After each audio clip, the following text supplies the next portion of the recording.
Araras tem um grande intercessor que chama... É um médico chamado Dr. Narciso.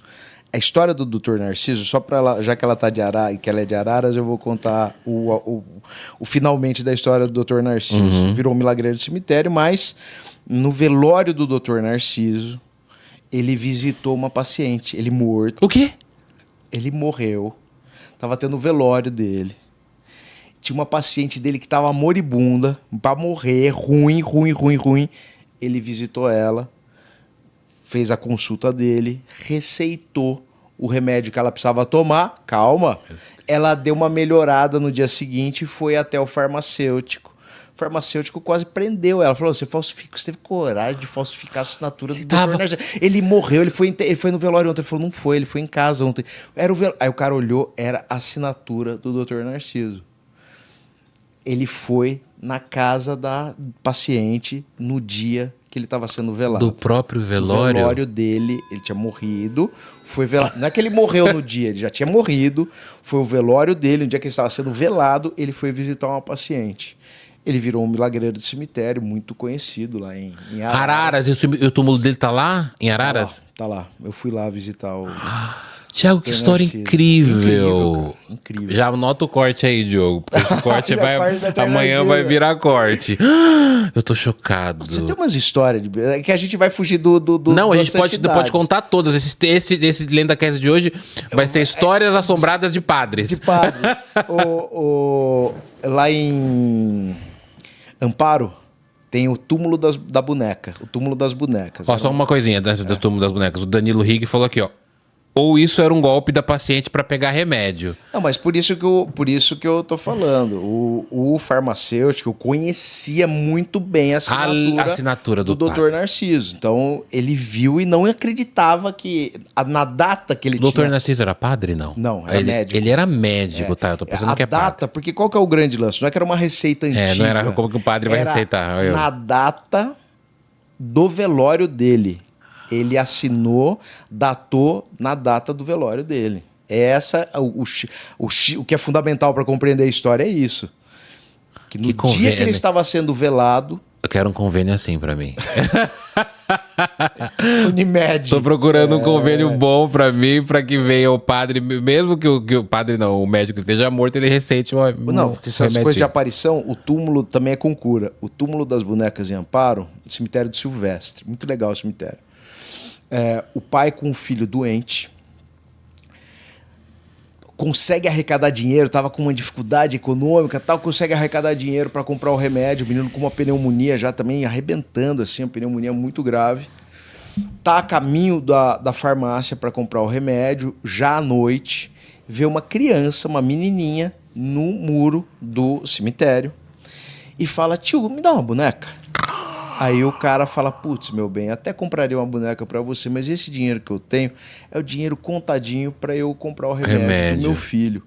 E ela falou, tio, se você comprar uma boneca para mim, seu filho não vai precisar mais tomar remédio. E aí ele ficou naquela, comprou a boneca, deu pra menininha, a menininha, pum, desapareceu. Ele voltou em casa, a galera falou, cadê o remédio? Ele explicou a história, todo mundo queria matar ele. Você é louco! Deu a boneca pra menina! Não, gastou o dinheiro. Gastou o dinheiro, com pinga, puta que desculpa. O moleque sai do quarto, zerado.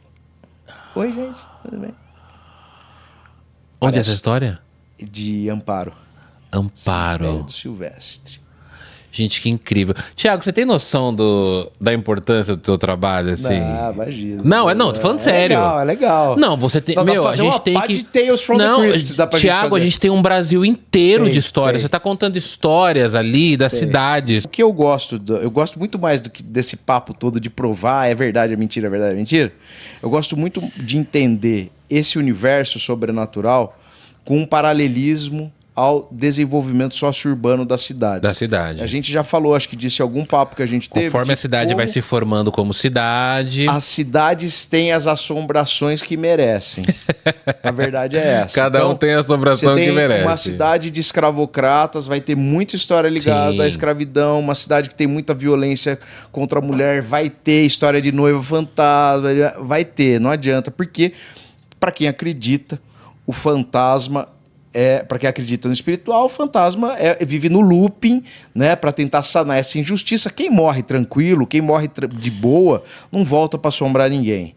Mas se alguém morre com alguma pendência, com alguma injustiça que cometeu, ou com alguma coisa que você fez de ruim mesmo, fica tentando sanar aquilo.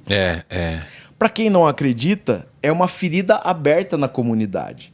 Por isso que eu acho tão interessante estudar histórias sobrenaturais, porque elas trazem um diagnóstico muito preciso do tempo e espaço que elas foram concebidas.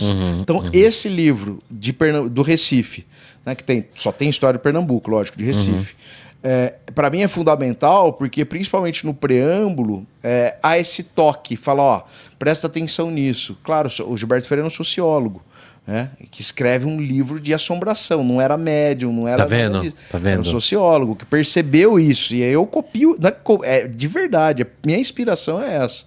Mas essas histórias, que você falou da importância, cara, tem uma história que eu tenho muito orgulho de ter encontrado, que é a história da Santinha da Jacuba. Santinha da Jacuba, ali na região de Campinas, uma cidade que chama Hortolândia. Uma menina que hoje eu sei o nome dela, que é a Polônia, mas ela era conhecida como Maria Polônia de Jesus. A mãe tem um desconforto muito grande intestinal. Ela benze uma água, dá uma água para a mãe do Ribeirão Jacuba, que fica ali perto de Hortolândia, Sumaré, Campinas. A mãe melhora muito, resolve um problema crônico da mãe estomacal. Ela tinha 12 anos. Começa a atender as pessoas sempre com isso. Pega a água do Ribeirão Jacuba. Ela pega água do rio? O pessoal já levava água para ela. Ela benzia ela a só água, benzia. ela fazia um negócio e tal. E aí a menina começa a ganhar muita fama, zona rural. A gente tá falando dos anos 30. E aí numa Páscoa, né, num domingo de Páscoa, milhares de pessoas vão até a fazenda dessa menina. Meu Deus. Que atende todo mundo com uma camisolinha branca. A primeira coisa que ela fala é o seguinte: eu não faço nada, eu só ajo eu sou o veículo. Intermédio de nossa. Eu sou uma intermediária de Nossa Senhora Aparecida. Ela se movimenta através de mim. Então eu não faço nada. Ela faz uma oração com essas milhares de pessoas e aí é uma catarse, porque o cara que é aleijado sai andando, o cara que é cego sai vendo. Uma doideira completa. Porque a galera bebe água. Curação. Não, a cura... Não, essa foi um dia de uma oração coletiva que ela fez. Entendi, não teve nem água muito. Nada. Ela é ali orando. O procedimento era com a água. Tá? Beleza. Passa um tempinho. Meu Deus, alguns dias... Dá medo.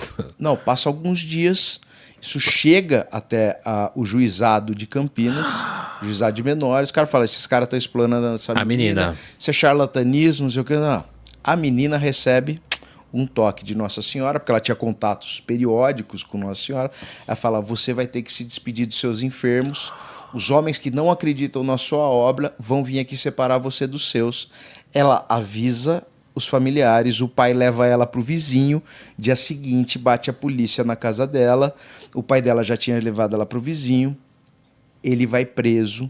Os caras vão até o vizinho, ameaça o vizinho de prisão. Ele fala, ela tá aqui. Levam a menina embora. O pai encana.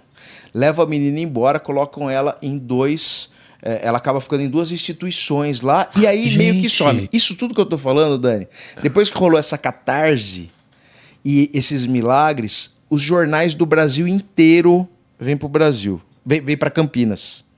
Do Brasil inteiro vem para a cidade. Quem fez uma cobertura completa desse fato foi o pai acho que chama Mário Rodrigues, que era o pai do Nelson Rodrigues, o jornal Crítica, um jornal carioca, que acompanha passo a passo. Eu faço questão de te mandar todos os jornais desse período. Eu fiz eu tenho que época tudo. Que era, mais ou menos? 1930. 30. E aí o que acontece? Há um desaparecimento. O pai fica louco, todo mundo fala, e essa menina, depois de muitos anos, dizem que ela foi viver numa região ali perto, mas morar numa chácara isolada. E aí, com alguns depoimentos de pessoas que estavam no entorno, dizem que ela atendia, mas sem... De maneira mais... Muito discreta, muito pontual, ela não fazia mais nada. Por que eu falei que eu fico feliz de eu ter encontrado essa história? Essa história é maravilhosa. Essa história eu encontrei, claro, já tinha gente reportando essa história, mas eu fui atrás do túmulo dela. E eu encontrei o túmulo dela, em Nova Odessa. Ela morreu porque a região que ela ficava era perto de Hortolândia e Nova Odessa. Eu fui no cemitério de Nova Odessa e achei a Polônia. Isso me emociona. Achei do caralho, eu não acredito, eu tô aqui na frente. Era um túmulo, era uma sepultura. É um terreno que não tem nada. Não tem nada. Nada, uma laje em cima, não tem nada. Eu falei, gente, olha que coisa. Uma mulher, uma menina que mobilizou a imprensa do país nos anos 30, foi retirada de seus pais, foi afastada do convívio social de todo mundo, sabe-se lá até quando. Aí ela se casou, teve uma vida mais ou menos normal e morreu, tá aqui, nessa laje. Quer dizer, se a gente não tá... Agora milhões de pessoas vão conhecer ela. Milhares de pessoas vão... Mas ninguém sabe. Você imagina quanto de história tem escondida por aí? Gente, então, é isso que eu tô te falando. Quanto de história tem por aí, lindas, bonitas, de redenção, de conversões, que é o que é legal. É de ter uma puta desgraça e aí a galera que tá do lado transformar aquilo em fé, em esperança. Isso. Então o resto, mano, pouco importa o que você acredita. Mas as pessoas serem socorridas, acolhidas disso, porque isso traz encanto pra vida, cara. Parece que não, quando a gente está na pior, o maior problema da nossa vida é o desencanto, é o não ter nada. Até quando tem uma desgraça, pelo menos você tem um movimento. Para chorar, assim, para sofrer. Mas quando você esvazia, que você fala, não existe mais nada, não tem encanto, não tem nada, é muito louco.